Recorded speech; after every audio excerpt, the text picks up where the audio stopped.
Hello everyone from Chelsea Fan TV. We're outside Stamford Bridge after a 4-0 win against Southampton in the Premier League.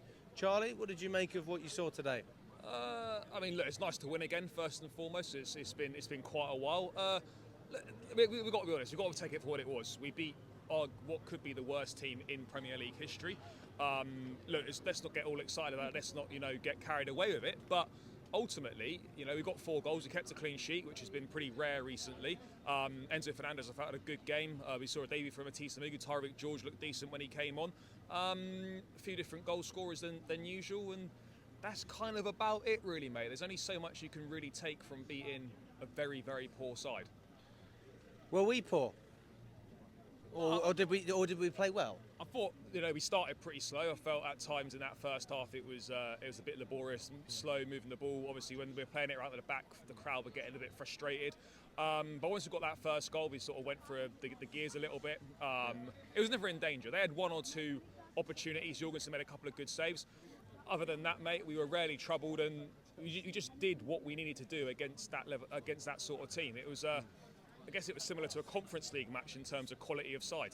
Do you think that if we would have had a similar performance against any other Premier League side or a mid-table side in the Premier League, do you think that we would have had the same sort of success today in terms of a win? Forget the scoreline. Do you think we would have been able to win many other games playing the way we did, or do we still need to improve in that sense? It's so difficult to tell. Of course, we need to improve. It wasn't an amazing performance by any stretch of the imagination. We can definitely do better. But given how badly we've played recently, given the lack of confidence, given the amount of games we've been losing, the goals we've been conceding, not scoring many goals ourselves, that was certainly a positive on that front. But it's not like, oh my God, we're back now, everything's great, we're going to finish in the Champions League and because we've beaten Southampton. This means nothing if you don't go and beat Leicester, if you don't win the 2 games against Copenhagen, if you don't try and get a positive result against Arsenal. This is completely pointless. This is as close to a guarantee you're going to get to 3 points in the Premier League. So we have to move. We have to take it for what it is, bank that, move on Copenhagen next, Leicester, Arsenal, etc., and make sure you win those games. Otherwise, this is just a waste of time doing this. Do you think that we can still get where we need to be in terms of European football based on our form domestically, or are we solely relying on our form in the Conference League to get anywhere? Look, I mean, European places in general, I think we can finish in the European places in the league. If we're talking Champions League, I still don't believe we're going to finish in the Champions League spaces. However, having said that, the lack of consistency from all the teams around us is quite staggering. The fact that we were 2 wins in 10 before this game tonight, and we were only a point outside of top 4. We're back in the 4th place now. Man City play Spurs tomorrow. Obviously, Bournemouth lost tonight. Aston Villa lost tonight as well. And it's just frustrating because if we just turned a couple of them games that we'd lost into wins, we'd be quite comfortably in the top 4. We should really be 3rd. We could even be pushing Arsenal for 2nd. It is fine margins, but yeah, look, we've got to get some momentum going, we've got to get some wins together. I still don't believe we'll qualify for the Champions League, but I think we can get European football through the league. But as long as if we win the Conference League, we get Europa League, and let's see what happens. One of the big highlights of today was, in fact, before we go on it, we'll talk about some of the younger players that come in. Amugu come back. We had George as well. Mueka as well, making his debut, if I'm not wrong. Premier League debut. Yeah, he played against Astana for about 5 minutes. Oh, fair enough. So we had some of the younger players coming back. What did you make of their performance today? I mean, Achimpong and Moheka didn't have that long on the pitch. I thought Tyreek George was very good. Great work for the assist for Kukurea. He looked promising, looked right. Would have liked to have actually seen him start tonight, but this is the point that he didn't start. Moheka almost scored from a corner of his first touch, the header. Straight away. But we didn't really see too much from him. Achimpong, we didn't really see that much either. But yeah, it's great to see these young guys getting an opportunity and getting goals. So yeah, I would have liked to have seen them play a bit more. But you can't have everything. One of the highlights of today wasn't even the football; it was the protest. I was there. You were there. What did you make of it? Look, if we're being honest, it was a much better turnout than I think any of us expected. We're not talking thousands of people; we're talking a few hundred. But a message was sent. Media were there covering it. I felt like it started quite well.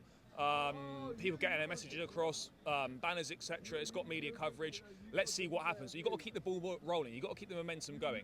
Some of the stuff I wasn't really too sure. The point of it, I don't really understand why there was Frank Lampard chants, Mourinho chants, and all that sort of thing. But look, ultimately, I think it was a positive thing. And we just got to keep the ball rolling. You can't just do a one and done. You're not going to get a tangible outcome from a protest. No one knows what's going to happen from this. But the fact is now, they will 100% see this, and we've got to keep the pressure up, keep the momentum going. But it was definitely positive, and I have to be honest, it went a lot better than I expected it to do. So you thought that it would have a worse turnout? Yeah, I thought it'd be a worse turnout, but actually, do you know what? The turnout was half decent. It's probably about, I reckon it was probably over 200 people, which is what was predicted. Yeah, I reckon a few hundred, which is definitely better than previous protests. So that's a good thing. And as I said, you've got to keep the ball rolling. You've got to keep the ball rolling. And it showed. Focus on what you're filming, mate. Focus on what you're filming. For fuck's sake. I mean, that goes to show that the fans are taking it seriously as well. So that's important as well. Yeah, I mean... Because, look, if nobody was taking this seriously, no one would turn up. Because we talk about the Ricketts protest, things like that. And not to mention that was a serious thing for the club, because we didn't want what's happening to us now to happen back then, but we were sort of blind to what we were actually walking into. It's nice to see so many fans turning up and just showing their care for the club. Yeah, absolutely. This is a United fan base. This is a fan base that does care about the club and wants the club to move in the right direction and wants the best for the club. So it was good to see the fans pull together and be united for the first time in quite a long time, to be honest. 100%. I mean, my stance on it is very, very clear. I think this ownership have really put us in a difficult spot. Nobody wants to talk about it. Nobody wants to talk about protests. In what scenario in life is a protest ever a good thing? A protest is never for a good thing. You got the farmers' protest with the government. But it is for a good thing. It's for a good cause. It's for wanting better. It's for a good cause, but it's not because it's something good has happened. No. It's as a result of wanting change. Exactly. So generally meaning that something is not good or something bad's happened. Look, I get it, and I'm not going to come on here and pretend that I'm a financial expert. That's not me. I'm looking at how this football club is run, the recruitment, the lack of buying experienced players, gutting the club from top to bottom in terms of any winning culture, mentality of what we used to be beforehand. So yeah, that's what it's about for me. I'm not going to get involved in the financial side. I'll leave that for the people that are interested in that sort of thing. That's not for me. And yeah, we move forward. It's all it's a positive result. That's all we can say, and there's a positive turnout for the protest, so that's all good. Big up to you. Thanks so much, mate. No, brother. What time's the thing tomorrow? 10 a.m. 10 o'clock. I'll be there. 10 o'clock. You want it, Jacob? Come on then.